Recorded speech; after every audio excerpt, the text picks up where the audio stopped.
KPM. Assalamualaikum dan apa khabar murid-murid hari ini? Baik, kita berjumpa lagi untuk satu lagi mata pelajaran yang cukup menarik sebenarnya, dan mata pelajaran ni adalah mata pelajaran kesukaan saya juga, iaitu pengajian keusahawanan. Jadi murid-murid tingkatan 4, sila berikan tumpuan, sila berikan fokus. Sediakan buku, sediakan kertas, mana tahu banyak nota-nota yang nak dicatat. Baik, siapakah guru yang akan mengendalikan mata pelajaran kita pada hari ini? Elok kita semak profil guru kita pada hari ini.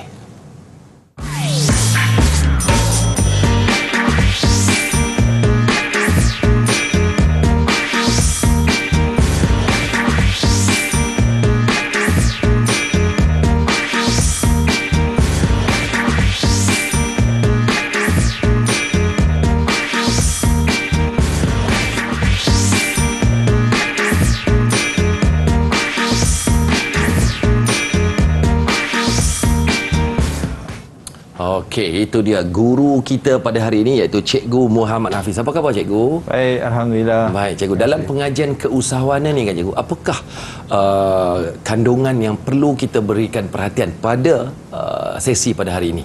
Okey, pada kali ini kita akan fokus kepada perundangan perniagaan. Wow, maksudnya undang-undang lah Cikgu kan? Ya, berkaitan undang-undang. Oh, okey, penting itu juga kan, bila Ya, kita betul. menjalankan sesuatu aktiviti dalam pengajian keusahawanan adalah penting untuk memahami ya. Okey, baik, jurubahasa kita pada hari ini kan, alhamdulillah saya dapat sign ataupun isyarat nama saya, iaitu tabah. Dan hari ini saya nak perkenalkan juga, iaitu Cikgu Suhaili. Terima kasih Cikgu kerana memberikan saya isyarat nama saya. Saya tak pernah tahu isyarat ni. Terima kasih. Sihat ya?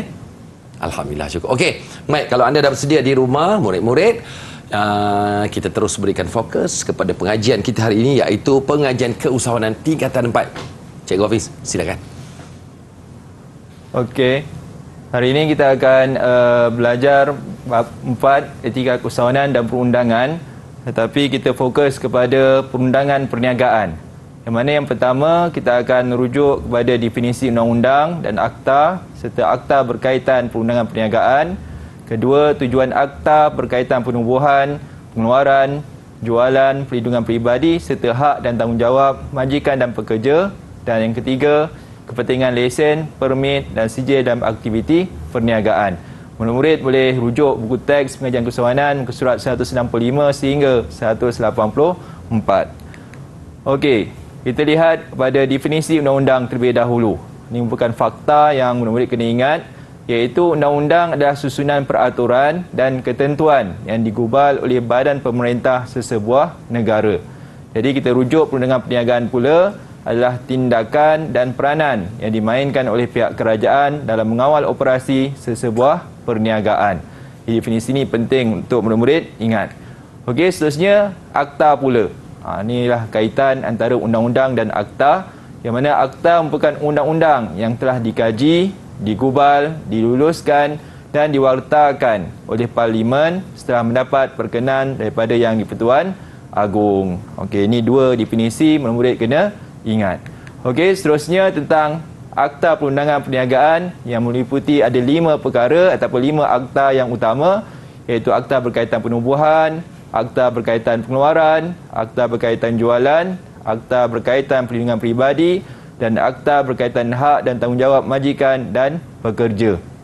Yang mana akta berkaitan penubuhan ada 3, murid kena ingat, iaitu akta syarikat 2016, akta perkongsian 1961 dan ketiga akta pendaftaran perniagaan 1956. Kemudian yang kedua adalah akta berkaitan pengeluaran, yang mana yang pertama akta kualiti alam sekeliling 1974 pindaan 2012 dan kedua akta hak cipta 1987. Dan seterusnya akta berkaitan perlindungan peribadi, itulah akta perlindungan data peribadi 2010. Seterusnya akta berkaitan jualan, akta jualan barangan 1957, akta perihal dagangan 2011, akta cukai jualan 2018, akta cukai perkhidmatan 2018, akta jualan langsung dan skim anti piramid 1993, akta sewa beli 1997, pindaan 2010. Ada 6 akta berkaitan jualan, dan seterusnya akta berkaitan hak dan tanggungjawab majikan dan pekerja. Ada 3 akta kerja 1995 yang utama, kemudian Ordinan Buruh Sarawak bab 76 dan Ordinan Buruh Sabah bab 67. Inilah akta-akta murid-murid kena ingat sebagai rujukan untuk difahami tentang tujuan akta pada masa akan datang. Inilah yang kita akan pelajari pada hari ini. Okey. Banyak kan cikgu akta-akta. Cuma satu sebelum kita pergi berehat cikgu. Berapakah peratusan kepentingan untuk kita memahami akta ini bagi kita menjalankan urusan keusahawanan itu sendiri? Okey, kalau ikutkan memang 100% lah. Kena tahulah akta-akta ini, terutamanya yang melibatkan diri dalam syarikat-syarikat besar lah. Permulaan pun mungkin asas lah dari sudut penubuhan itu. Secara tak langsung kalau murid-murid kena ingat dari sudut pembelajaran ini, iaitu tentang nama akta dan yang kedua tentang tujuan akta. Itu antara perkara penting lah. Maknanya ada 5 akta yang perlu murid-murid hafal sebenarnya, dan ini boleh memudahkan anda ketika menjawab soalan nanti. Baik, kita berehat sekejap cikgu ya. Cikgu Suhaili, Cikgu Hafiz, kita berehat sekejap. Yang ke mana-mana kita kembali lagi selepas ini murid-murid masuk kelas Didik TV KPM.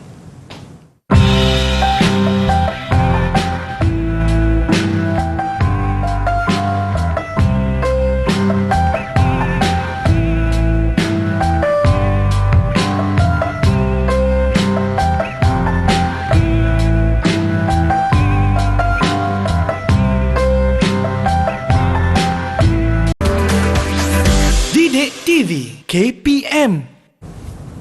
Murid-murid masuk ke kelas. Baik, kita kembali Didik TV KPM tingkatan 4 khususnya untuk mata pelajaran pengajian keusahawanan bersama dengan Cikgu Hafiz dan juga Cikgu Suhaili selaku guru yang akan membantu murid-murid dalam pendidikan khas. Okey, kita dah pun mengetahui serba sedikit tentang akta dan undang-undang dalam pengajian keusahawanan. Baik, untuk yang seterusnya isi kandungan ini nampaknya lebih menarik. Betul tak Cikgu Hafiz? Ya, betul. Okey, kau dah sedia, jom. Okey, seterusnya kita akan lihat kepada akta berkaitan penubuhan, pengeluaran dan perlindungan peribadi untuk segmen ini. Okey, ada 3 akta. Ingat, itu penubuhan, pengeluaran dan perlindungan peribadi. Agak tak apa ingat tadi, akta berkaitan penubuhan ada berapa tadi? Ada 5 cikgu yang perlu kita berikan perhatian. 3 je. Penubuhan. Penubuhan atau penubuhan Okey. Nanti kita lihat. Okey, yang pertama itu Akta Syarikat 2016. Yang mana tujuan dia pertama memudahkan orang awam dan mengurangkan kos untuk muka syarikat. Yang kedua, memudah cara kepada umum dalam mulakan perniagaan dari segi perubahan peraturan. Ketiga, pengurusan berkaitan urusan syarikat akan lebih mudah dan fleksibel. Dan keempat, meningkatkan kawalan dalaman, urus tadbir korporat dan tanggungjawab korporat dari segi menguruskan perniagaan. Jadi murid ingatlah yang 4 ni sebenarnya banyak. Kita fokus kepada 4 ataupun 3 sahaja untuk memudahkan murid ingat untuk dalam menjawab ujian. Okey, seterusnya Akta Perkongsian 1961 yang mana tujuannya adalah menyelesaikan sebarang pertikaian yang timbul sekiranya terdapat masalah dalam suatu perniagaan perkongsian yang tidak mempunyai perjanjian bertulis antara rakan kongsi. Isu yang menimbulkan pertikaian ini termasuklah hak pemilikan, keuntungan, gelaran, perundangan, pengurusan dan pemecatan. Jadi ini antara tujuan Akta Perkongsian 1961 yang mana sekurang-kurangnya perkongsian adalah seramai berapa orang sekurang-kurangnya? Tak apa, boleh? Setahu saya lah cikgu, kalau dalam enterprise dan juga Sembrahat mungkin 2 yang berbeza. Paling kurang 2. Paling kurang 2 dalam 2 enterprise orang lah untuk perkongsian. 2 orang. Okey, dan seramainya adalah 20 orang. Kalau profesional, seramai 50 orang. Itu akta perkongsian.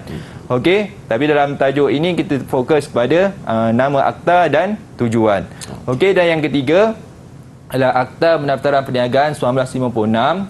Okey, jadi ingat Akta Pendaftaran Perniagaan 1956, iaitu tujuan dia adalah pertama, perniagaan diperakui sah kewujudannya menurut undang-undang kerana sijil perakuan pendaftaran perniagaan telah diperoleh daripada pendaftar perniagaan Suruhanjaya Syarikat Malaysia atau bahasa mudahnya SSM lah.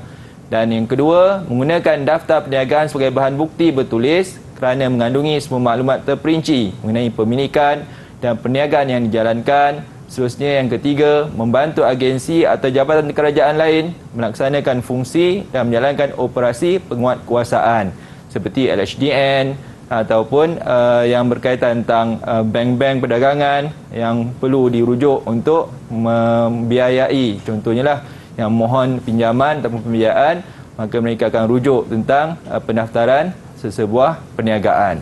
Okey, ini 3 akta yang perlu memurid ingat.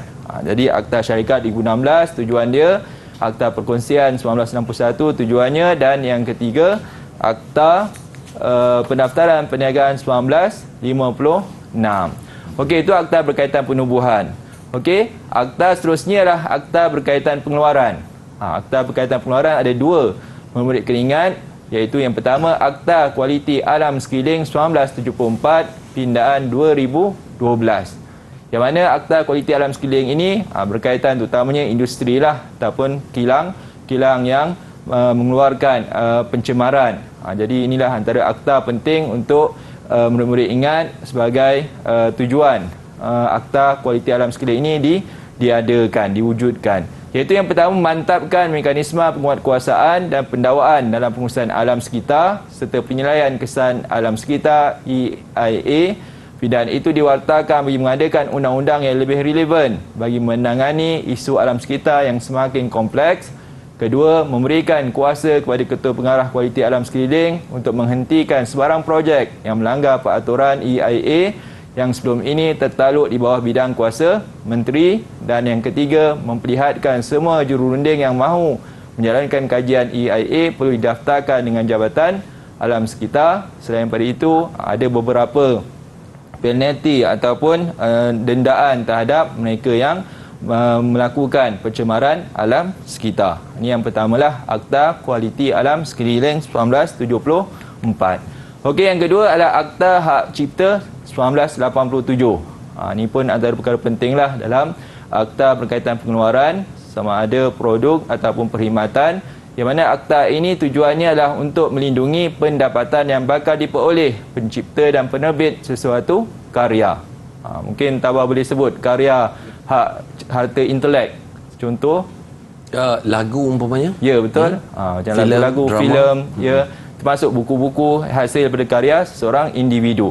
Jadi inilah antara akta hak cipta 1987 ini untuk melindungi kan harta intelek dalam kalangan masyarakat kita. Kemudian yang kedua, memperuntuk bahawa seseorang pegawai polis boleh dengan waran yang dikeluarkan oleh magistrate memasuki rumah atau premis pada bila-bila masa untuk mencari serta menyita apa-apa salinan pelanggaran hak cipta dan menggunakan kekerasan bagi menggeledah tempat tersebut.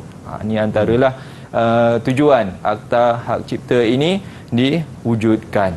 Itu antara 2 akta yang kita dah sebutkan tadi, Akta Kualiti Alam Sekeliling dan yang kedua Akta Hak Cipta 1987. Jadi dalam ujian ataupun dalam soalan, pentingnya lah mengingati fakta dan tujuan sesuatu akta tersebut. Okey, seterusnya yang ketiga, akta berkaitan perlindungan peribadi. Data peribadi. Boleh Tabah sebut data peribadi yang ada pada diri kita? Nama umpamanya? Nama, betul. Ataupun maklumat tentang diri kita, latar belakang kita dan sebagainya. Nombor kad pengenalan. Ya. Itu adalah data peribadi yang perlu kita lindungi lah. Sebab hari ini banyak scammer kan. Ini antara perkara termasuklah maklumat daripada nombor akaun kita. Itu adalah merupakan data peribadi. Jadi dengan wujudnya akta peribadi ini, Akta Perlindungan Data Peribadi 2010, dia tujuannya adalah memberi perlindungan kepada maklumat peribadi seseorang yang diproses bagi tujuan transaksi komersial, yang mana kita pun sedia maklumlah hari ini pelbagai masalah yang timbul dan bila mana kesannya pembocoran data peribadi seseorang. Jadi dengan itu kita sama-samalah memahami atau mengetahui akta ini merupakan penting untuk melindungi maklumat peribadi seseorang. Okey, Cikgu Hafiz, adakah di bawah akta berkaitan perlindungan peribadi ini perlu kita seperti macam lesen, kita boleh memohon lesen seperti di akta peribadi kita, adakah kita juga perlu memohon dan sebagainya? Maksudnya akta ini supaya maklumat peribadi kita tidak didedahkan sewenang-wenangnya lah kepada pihak awam, dan kita boleh mengambil tindakan. Ya, kita boleh mengambil tindakan supaya tidak disalahgunakan lah. Okey. Mungkin kita contohnya di bank contohnya, mendata tersebut mungkin bank tertentu sahaja, tapi pada masa yang sama bank tersebut menghibahkan kepada bank yang lain. Okey. Itu situlah sepatutnya maknanya tak berlaku. kita dilindungilah Ya, di bawah ada akta berkaitan bawah akta perlindungan ini. peribadi. Okey, baik. Okey, jadi ada 3 akta yang awal ni kita telah belajar. Pertama, akta berkaitan penubuhan, kemudian akta berkaitan pengeluaran, dan yang ketiga, akta berkaitan perlindungan peribadi. Okey, kita lihat soalan contoh respon terhad sebagai ujian. Untuk tabah, cuba lihat tentang soalan ini. Yang pertama, nyatakan akta berkaitan penubuhan, 2 markah. Okey. Kedua, senaraikan akta berkaitan pengeluaran, 2 markah. Maksudnya kalau 2 markah itu merujuk 2 jawapan. Okey, ada 2 akta. Begitu juga dengan senaraikan akta berkaitan pengeluaran, ada 2 markah. Okey, yang ketiga, jelaskan tujuan akta syarikat 2016, 2 markah. Okey, kita cari tujuan akta syarikat tersebut. Kemudian yang keempat, jelaskan tujuan akta kualiti alam sekeliling 1974 pindahan 2012, 2 markah. Dan yang kelima, jelaskan tujuan akta perlindungan data peribadi 2010 pun 2 markah. Jadi, boleh tabah cuba jawab. Yang InsyaAllah pertama, kita cubalah juga Kita Okey. cuba bantu juga murid-murid dan rakan-rakan yang berada di rumah khususnya tingkatan 4 untuk mata pelajaran pengajian keusahawanan ini. okey, yang pertama, cuba. Okey, soalan yang pertama tu adalah nyatakan akta berkaitan penubuhan. Jawapannya yang saya tulis dan juga merujuk di sini, satunya adalah akta syarikat 2016, Cikgu Hafiz. Okey, satu. Dan yang keduanya ialah akta perkongsian 1961 dan akta pendaftaran 1956. Okey, maknanya kalau kita 2 markah, sekurang-kurangnya 2 lah akta. Tapi kalau kita bagi lebih, kita akan lihat semak selepas ini nanti. Okey, kita jawab yang kedua pula, akta berkaitan pengeluaran. Senaraikan akta berkaitan pengeluaran. Apa yang boleh kita berikan jawapan di sini adalah akta kualiti alam sekitar 1974 pindaan 2022 dan akta hak cipta 1997, Cikgu Hafiz. Okey, cuba yang ketiga pula. Yang ketiga jelaskan tujuan akta syarikat 2016 adalah tujuannya adalah untuk mengurangkan kos untuk menubuhkan ataupun membuka syarikat. Okey. Kemudian meningkatkan kawalan dalaman urus takbir korporat. Okey. Juga mengawal bertanggungjawab juga korporat ini dari segi menggunakan dan menguruskan sebuah perniagaan. keusahawanan itu ataupun Okey. Okey, seterusnya yang keempat. Yang keempat, cikgu, jelaskan tujuan akta kualiti alam sekitar 1974 pindaan 2012 ini. Jawapan yang telah pun kita gariskan di sini adalah untuk mencegah dan mengawal pencemaran alam sekeliling. Okey. Kemudian memperkukuhkan penguasaan dengan penalti dan juga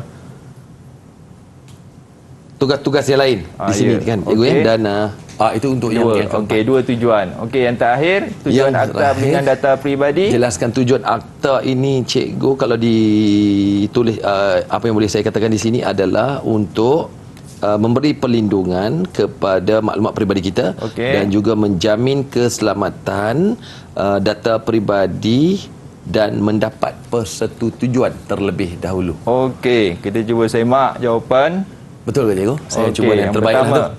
akta syarikat 2016. Okey, yang disebut tadi. Yang kedua, akta perkongsian 1961. Betul, Kalau okey. kita sebut 2 tu dah full mark dah. Boleh, cikgu? Cemerlang dah Alhamdulillah. tu.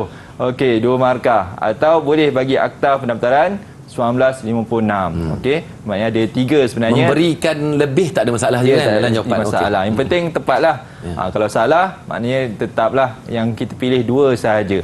Okey, seterusnya yang kedua, akta kualiti alam sekeliling. Tadi Tabah dah sebut tadi. Okey, betul. Kemudian yang kedua, akta hak cipta 1987. Jadi murid kena ingatlah nama akta dan tahun itu. Itu cabaran dia lah kan. Jadi betul lah jawapan tadi. Okey, dan yang ketiga, tujuan akta syarikat 2016 mengurangkan kos untuk buka syarikat. Okey, itu yang pertama. Yang kedua, meningkatkan kawalan dalaman, urus takbir korporat dan tanggungjawab korporat dari segi menguruskan perniagaan. Okey, 2 markah. Okey, seterusnya yang keempat tadi, tujuan akta kualiti alam sekeliling. Pertama, mencegah, menghapus, mengawal pencemaran dan membaiki alam sekeliling. Yang kedua, memperkukuh penguasaan dengan penalti yang lebih berat. Seterusnya, itu dah 2 markah dah. Jadi tepat tadi, dapat markah penuh. Dan yang kelima, tujuan Akta Perlindungan Data Peribadi 2010, iaitu yang pertama, memberi perlindungan kepada maklumat peribadi seseorang yang diproses bagi tujuan transaksi komersial. Dan yang kedua, menjamin keselamatan data peribadi dan mendapat persetujuan daripada individu tertentu. Ini antara dua tujuan. Jadi, jawapan yang diberikan oleh Tabah tadi betul semua, cemerlang. Terima kasih. Okay. Maknanya kalau kata kita nak memberikan tambahan jawapan tu tidak ada masalah, ya, cikgu. Tak ada masalah. Tetapi keperluannya kalau mengikut situ dua markah adalah merujuk kepada dua jawapan yang diperlukan. Itu dia panggilnya soalan respon terhad. Jawapan dia ringkas tetapi padat dan tepatlah. Itu yang penting dalam beri jawapan ujian atau persoalan yang ada ini. Okey, baik. Terima kasih Cikgu Hafiz. Saya sangat menghargai anda juga di rumah murid-murid mungkin dapat menjawab seperti saya berikan jawapan sebentar tadi. Okey, baik. Kita berehat seketika. Cikgu Suhaili boleh kita berehat ya. Anda perlu sentiasa tabah dalam hidup ni. Cikgu Hafiz, kita berehat seketika. Dapat ganjaran jap. Ganjaran. Dapat cemerlang. Dapat cemerlang. Okay. Alhamdulillah. Jadi kita harap juga murid-murid di rumah juga cemerlang pada hari ini untuk terus mengikuti mata pelajaran pengajian keusahawanan khususnya tingkatan 4. Baik, Didik TV KPM berehat seketika, kembali lagi selepas ini murid-murid masuk ke kelas.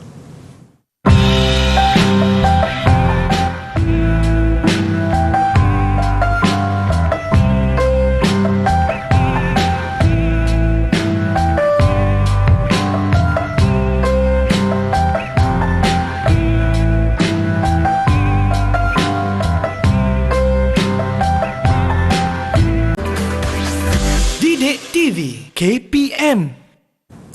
Baiklah, murid-murid yang masih lagi kekal bersama dengan saya, Cikgu Hafiz, Cikgu Suhaili dalam mata pelajaran pengajian keusahawanan khususnya tingkatan 4. Terus kekal ya hingga ke penghujung. Kerana apa? Selepas ini saya rasa kandungan pembelajaran yang lebih menarik. Kita perlu tahu dan kita perlu ambil berat. Apa yang kita nak belajar selepas ini? Kita bersama terus dengan Cikgu Hafiz. Silakan Cikgu Hafiz. Okey, kita teruskan dengan akta berkaitan jualan serta hak dan tanggungjawab majikan dan pekerja. Jadi sebenarnya yang disebutkan tadi ada 5 awal tadi kan, akta berkaitan tentang perniagaan. Kemudian yang ni ialah yang keempat, akta berkaitan jualan serta hak dan tanggungjawab majikan yang ke-5. Okey, kita lihat kepada akta berkaitan jualan. Yang pertama, akta jualan barangan 1957. Akta jualan barangan 1957.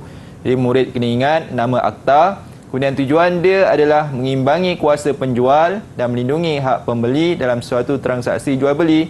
Akta ini memperuntukkan bahawa barang yang dijual mestilah sama dengan perihalan yang ada. Yang kedua, barangan mempunyai kualiti yang boleh dagang. Dan yang ketiga, barang yang boleh dibeli boleh digunakan bersesuaian dengan tujuan ia dibuat. Jadi inilah akta jualan barangan 1957. Okey, berkaitan dengan jualan ni ada 6 akta. Kita akan lihat yang kedua pula, iaitu Akta Perihal Dagangan 2011. Yang mana yang pertama tujuan dia adalah melarang penggunaan perihal dagangan palsu terhadap barang-barang, harga dan perkhidmatan. Kemudian yang kedua, memberi peruntukan kuasa kepada menteri untuk menghendaki maklumat-maklumat yang perlu sebelum barang-barang dibekalkan atau ditawarkan untuk dibekalkan dalam urusan perdagangan atau perniagaan. Dan yang ketiga, peruntukan mengenai kesalahan serta penalti terhadap kesalahan yang dilakukan serta kuasa-kuasa bertindak berhubung dengan kesalahan tersebut. Jadi ini Akta Perihal Dagangan 2011. Seterusnya yang ketiga adalah Akta Cukai Jualan 2018. Yang mana tujuannya adalah untuk memberi manfaat kepada perniagaan melalui kos pematuhan dan pentadbiran yang lebih rendah. Ini akta yang ketiga dalam berkaitan jualan. Kemudian yang keempat, Akta Cukai Perkhidmatan 2018. Jangan kelirulah. Yang ketiga, Akta Cukai Jualan 2018. Adapun yang keempat, Akta Cukai Perkhidmatan 2018 juga. Tahunnya sama tapi namanya berbeza. Akta Cukai Jualan, Akta Cukai Perkhidmatan. Iaitu tujuannya adalah dikenakan ke atas perkhidmatan tertentu yang dinamakan perkhidmatan bercukai. Kedua, dikenakan dan dilevi ke atas barang dan perkhidmatan yang ditetapkan di Malaysia, termasuk makanan, minuman dan tembakau. Dan yang ketiga, terpakai di seluruh Malaysia, tidak termasuk kawasan ditetapkan, iaitu zon bebas, gudang berlesen, gudang penggilangan, berlesen dan kawasan pembangunan bersama. Ini antara 3 tujuan Akta Cukai Perkhidmatan 2018. Kemudian yang kelima, Akta Jualan Langsung dan Skim Anti Piramid 1993.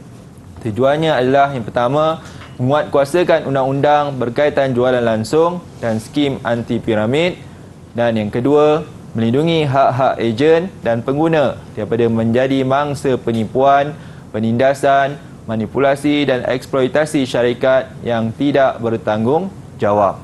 Jadi ada 5, dan yang keenam adalah Akta Sewa Beli 1967 pindaan 2010. Tujuannya adalah pertama, mengawal sedia dan menguatkuasakan undang-undang berkaitan dengan transaksi sewa beli yang melibatkan pembiaya dan pengguna, dan yang kedua, mengandungi perjanjian hak dari sudut undang-undang, tanggungjawab dan tugas kedua-dua pihak yang terlibat. Ini yang keenam lah, ataupun 6 akta berkaitan jualan yang murid-murid kena ingat dan tujuannya. Okey, seterusnya akta berkaitan hak dan tanggungjawab majikan dan pekerja. Akta utamanya adalah Akta Kerja 1955, yang mana suatu perundangan buruh yang menyeluruh meliputi soal pembayaran gaji pekerja, hari rehat, cuti umum, kerja lebih masa, penambatan kontrak kerja dan apa-apa yang berkaitan dengannya. Akta inilah undang-undang yang digunakan pakai di Semenanjung Malaysia dan wilayah Persekutuan Labuan sahaja. Adapun untuk negeri Sarawak, undang-undang yang digunakan pakai ialah Ordinan Buruh Sarawak Bab 76. Manakala negeri Sabah pula menggunakan Ordinan Buruh Sabah Bab 67.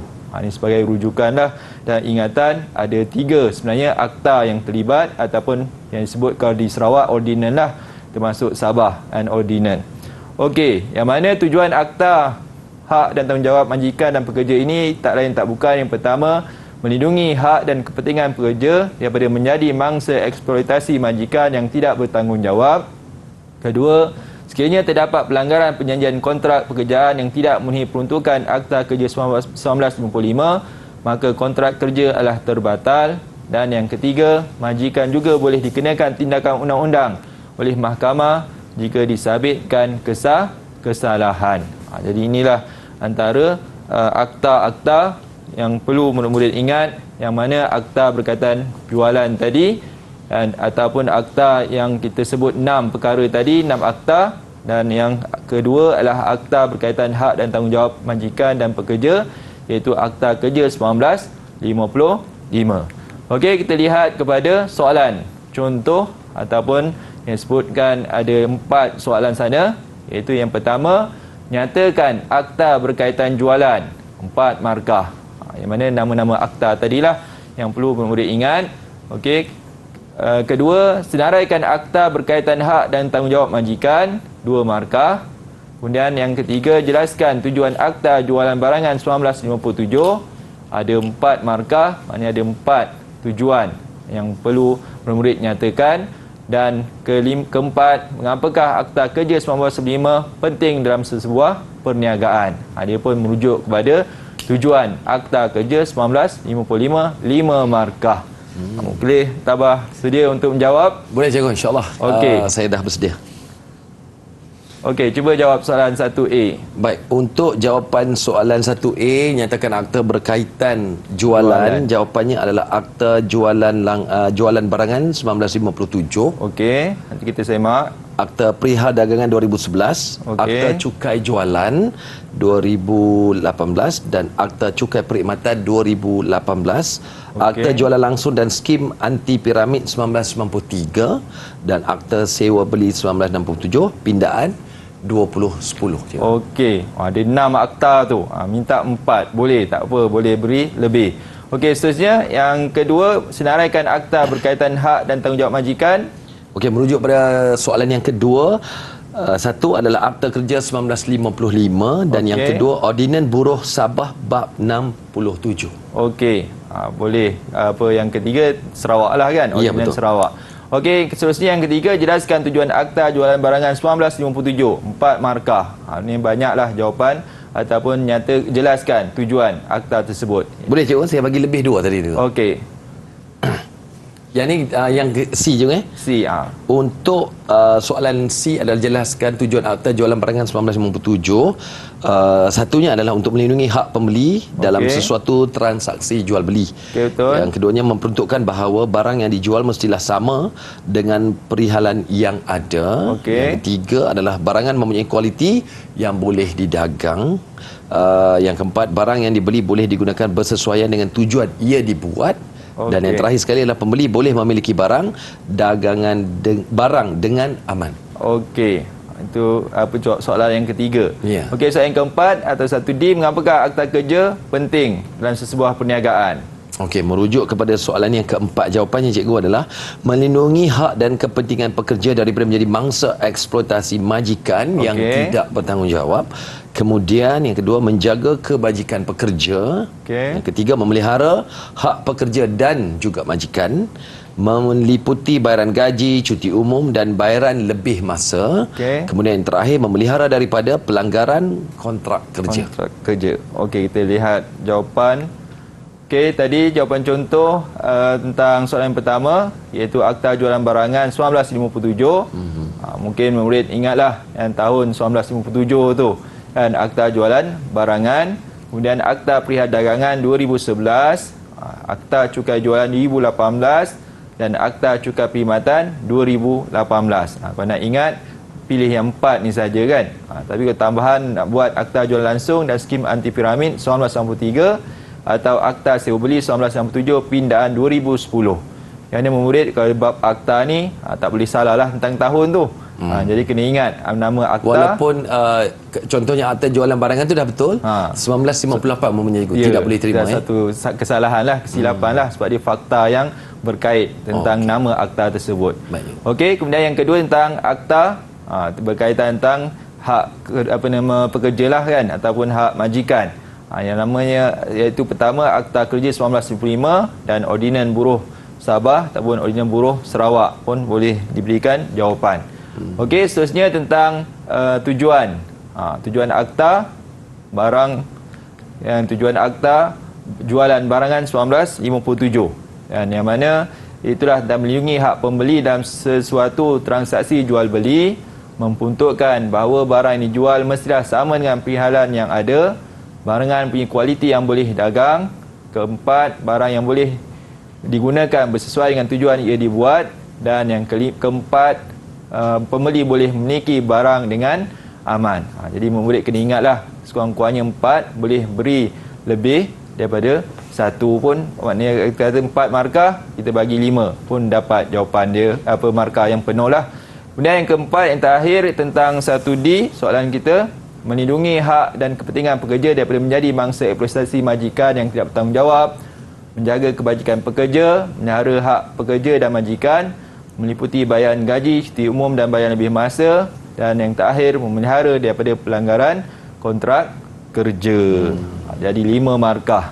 Dan tadi Tabah dapat berapa markah semuanya? Berapa cikgu? Penuh. Markah penuh. Alhamdulillah. 4, 8, 10, 15 markah. 15 markah ni. Terima kasih. Jadi adakah itu ganjaran? Ganjarannya berapa? 5 bintang, 3 bintang, 4 bintang? Maksudnya 5 bintang lah. 5 bintang. Full mark kan, penuh masa. Tak apa, saya kongsikan bintang tu dengan murid-murid di rumah kan. Okey, alhamdulillah kalau saya boleh menjawab dengan baik, sudah tentu murid-murid di rumah juga boleh menjawab asalkan kita rajin membuat ulang kaji. Okey, Cikgu Hafiz dan Cikgu Suhaili, kita berehat seketika lagi dan kita akan kembali lagi selepas ini, tetapi pastikan kita terus kekal fokus, konsisten untuk memberikan tumpuan pada mata pelajaran pengajian keusahawanan tingkatan 4 kembali lagi selepas ini.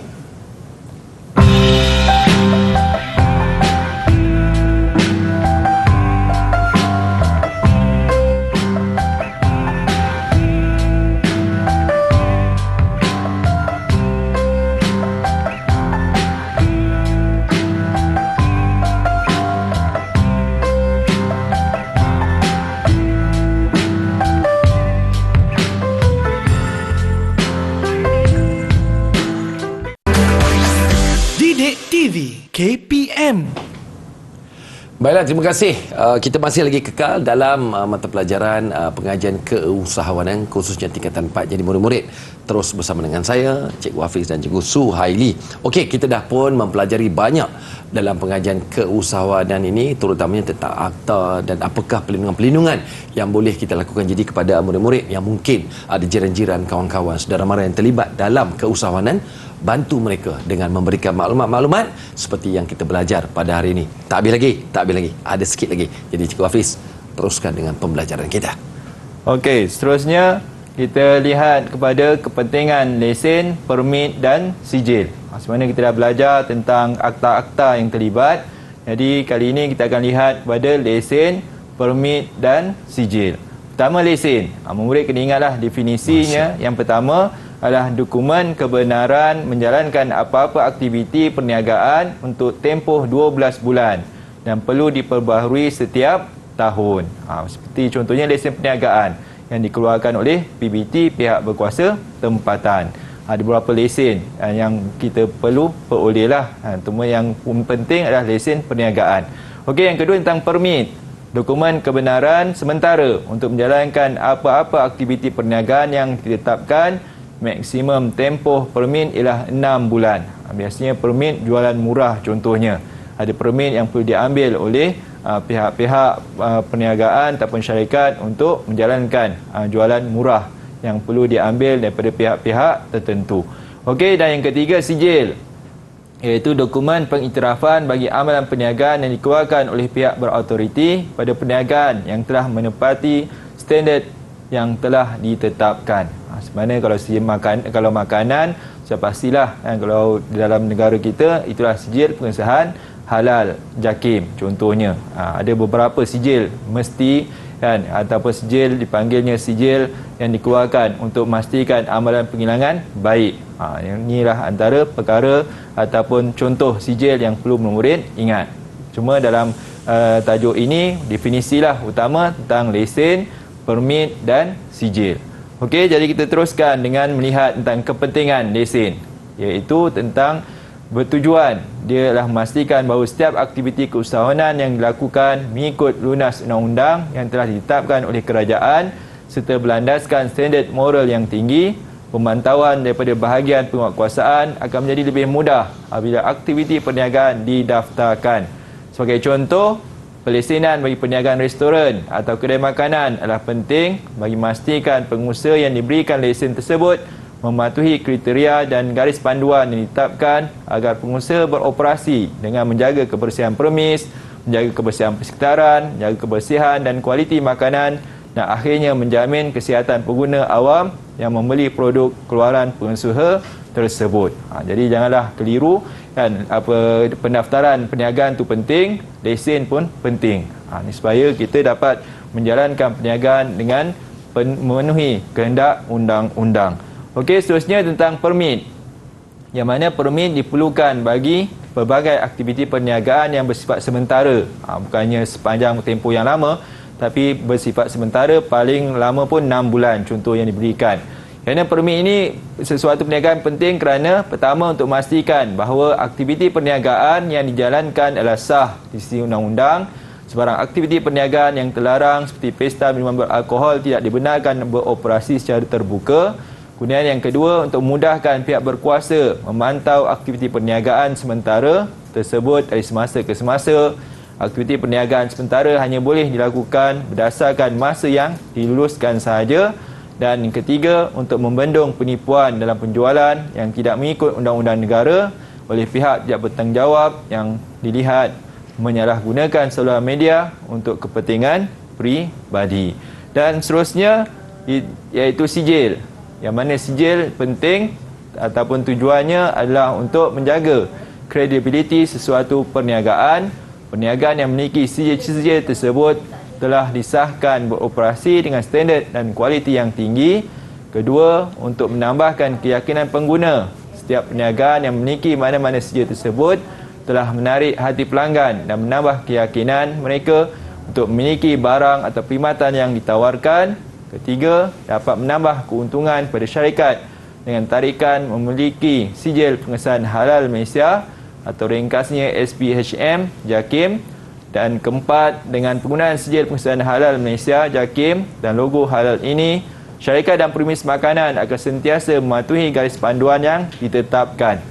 Mereka juga akan mendapat nasihat dan kepakaran daripada pihak berkuasa agama berkaitan kebersihan, kesucian dan menepati piawaian dunia dan peraturan Islam. Dia bukan hanya sekadar halal sahaja, tapi menepati tentang kebersihan ataupun kesucian ataupun piawaian yang ditetapkan. Dan yang kelima, kepentingannya sijil ini adalah untuk memudahkan pemantauan dilakukan oleh pihak berkuasa. Proses pemantauan menjadi lebih mudah kerana perniagaan yang telah memiliki sijil-sijil kualiti telah berada dalam pengkalan data badan-badan pengiktirafan. Jadi ini antara kepentingan sijil ataupun yang kita telah lalui tadi, permit dan lesen. Jadi tiga perkara ini penting untuk murid ingat tentang kepentingannya. Okey, kita sedia untuk soalan contoh, iaitu adanya respon tertutup dan terbuka. Maksudnya kalau tertutup itu adalah soalan yang ringkas dan jawapannya pun ringkas. Dan adapun terbuka, soalan dia mengajak kepada pemikiran, tapi tetap juga rujukannya ada pada kandungan yang kita belajar, apa yang kita telah lalui tadi. Iaitu pertama, boleh bersedia Tabah untuk jawapan nyatakan definisi lesen. Tadi ada tiga tadi, lesen, permit dengan sijil. Okey, ini nyatakan definisi lesen. Kita baca soalan dahulu, 2 markah. Yang kedua, mengapakah permit penting kepada sesebuah perniagaan? Ini berkaitan tentang kepentingan permit. Ada 4 markah. Jadi 4 perkara yang boleh murid-murid nyatakan ataupun berikan jawapannya. Dan yang ketiga, senaraikan jenis-jenis sijil yang boleh dimiliki oleh usahawan untuk menaikkan imej perniagaan. Ada 4. Dan partner nanti kata tentang 4 sijil ataupun boleh diberikan sijil yang berkaitan untuk memastikan ataupun menaikkan imej perniagaan. Okey, boleh cuba jawab? Boleh cikgu, insya-Allah. Saya rujuk kepada soalan yang pertama terlebih dulu. Izinkan saya pakai cermin mata cikgu ya. Okey, boleh. Nyatakan definisi lesen ini. Lesen merupakan dokumen kebenaran untuk menjalankan apa-apa aktiviti perniagaan untuk tempoh 12 bulan dan perlu diperbaharui setiap tahun cikgu. Okey, lagi? Kemudian yang kedua, mengapakah permit penting kepada sesebuah perniagaan? Permit adalah dokumen kebenaran sementara untuk menjalankan apa-apa aktiviti perniagaan yang ditetapkan dan maksimum tempoh permit ialah 6 bulan. Okey. Senaraikan jenis-jenis sijil yang boleh dimiliki oleh usahawan untuk menaikkan imej perniagaan. Ini saya pergi kepada ada 3 di sini, iaitu sijil ialah untuk menjaga kredibiliti sesebuah perniagaan. Perniagaan yang memiliki sijil-sijil tersebut telah disahkan beroperasi dengan standard dan kualiti yang tinggi. Dan di sini saya senaraikan antaranya sijil halal Malaysia JAKIM, kemudian sijil amalan perkilangan baik, dan sijil makanan selamat tanggungjawab industri. Okey. Itu antaranya cikgu. 3 markah. Okey. Kita lihat jawapan dan definisi lesen terujuk nota tadi. Yang mana tentang definisi dokumen kebenaran menjalankan apa-apa aktiviti perniagaan untuk tempoh 12 bulan dan perlu diperbaharui setiap tahun. Jadi ini jawapan yang dapat 2 markah yang diberikan jawapan tadi. Okey, seterusnya tentang mengapakah permit penting kepada sesebuah perniagaan. Okey, kalau kita dengar jawapan tadi, kita lihat ada 2 markah yang boleh diberikan. Tapi markah 4 sebenarnya berkaitan tentang permit ni. Kita lihat kepentingan kepada perniagaan, iaitu tentang pertama, dia adalah memastikan aktiviti perniagaan dijalankan adalah sah di sisi undang-undang. Kemudian dia juga sebagai mengawal daripada aktiviti perniagaan yang terlarang, seperti minuman beralkohol tidak dibenarkan beroperasi secara terbuka. Okey, itu untuk 2 markah. Kemudian untuk memudahkan pihak berkuasa memantau aktiviti perniagaan sementara tersebut dari semasa ke semasa. Dan yang keempat, untuk membendung penipuan dalam penjualan yang tidak mengikut undang-undang negara. Itu tentang kepentingan ataupun permit penting kepada sesebuah perniagaan. Adapun yang ketiga, senaraikan jenis-jenis sijil yang boleh dimiliki oleh usahawan untuk menaikkan imej perniagaan. Tadi Tabah tadi sebut berapa tadi? Saya senaraikan sih ada 3 tapi keperluannya 4 je kan. Okey. Boleh kita tambah pada sijil, boleh kalau mana yang dimiliki oleh usahawan, sijil kemahiran pun salah satu dikategorikan sebagai sijil yang boleh dimiliki oleh seseorang usahawan. Mungkin boleh dapat sijil profesional lah kan, ataupun disebut tadi sijil halal kalau dari sudut industri makanan ataupun minuman. Kemudian sijil amalan perkilangan baik. Ya, amalan perkilangan baik yang mana merupakan sijil dalam melaksanakanlah mengikut nama prosedur yang ditetapkan. Dan ada satu lagi sijil dipanggilnya sijil HACP. Ini antara sijil yang perlu usahawan-usahawan miliki. Jadi ini antara sijil-sijil yang boleh murid-murid fahami, iaitu tentang kepentinganlah sijil ini dimiliki oleh usahawan-usahawan di luar sana, ataupun yang mesti murid-murid ingatlah tentang kepentingan sijil kepada usahawan. Okey, jadi ada 3 lah kepentingan yang kita kena ingat, iaitu tentang kepentingan lesen, kemudian permit dan sijil. Okey, jadi kalau ikutkan kita dah di penghujung tentang apa yang dah diberikan jawapan tadi. Kalau ikutkan markah tadi 2, 4, kemudian 3, 7 markah. 7 per ini kurang 1 markah. 10. Okey lah tu kategori cemerlang juga tu. Markah penuh 10 kan. 8, 9, 7 dikira kalau A minus lah. Boleh dikira-kirakan cemerlang. Baik, cikgu, sebelum kita berakhir, rumusan yang boleh kita dapat daripada topik mata pelajaran kita pada hari ini. Okey, pada hari ini kita dapat merumuskan tentang akta ataupun undang-undang, definisi undang-undang dan akta. Kemudian akta berkaitan dengan perniagaan dan tujuannya. Ada 5 akta secara keseluruhan tadi dan ada 15 akta-akta nama-namanya yang perlu murid-murid ingat. Kemudian yang kedua tentang kepentingan lesen, permit dan sijil. Ini antara perkara yang terakhir kita telah belajar tadi, supaya murid tidak kelirulah lesen, apa definisinya, permit dan sijil. Jadi inilah rumusan pelajaran kita pada hari ini. Menarik cikgu untuk topik mata pelajaran pengajian keusahawanan ini. Baik cikgu, di manakah kita boleh buat rujukan untuk dapatkan bahan-bahan ini? Okey, rujukannya kita boleh rujuk kepada Pelantar Delima KPM. Dan secara keseluruhannya rumusan ataupun pencapaian tabah dalam ujian yang kita adakan tadi kan dapat cemerlang. Alhamdulillah, syukur. Saya kongsikan juga dengan murid-murid di rumah. Okey, prestasi keseluruhan saya lah cikgu pada hari ini dan mungkin murid-murid di rumah juga. Okey, dapat 5 bintang. Alhamdulillah, syukur. Saya kongsi juga dengan anak-anak yang berada di rumah. Okey, baik, sampai di sini saja untuk mata pelajaran pengajian keusahawanan. Saya Abang Tabah lah kan, ataupun Tabah yang bersama dengan Cikgu Hafiz dan Cikgu Suhaili mendoakan semoga murid-murid di rumah sentiasa dipermudahkan urusan, buat ulang kaji dan rajin membantu ibu bapa di rumah.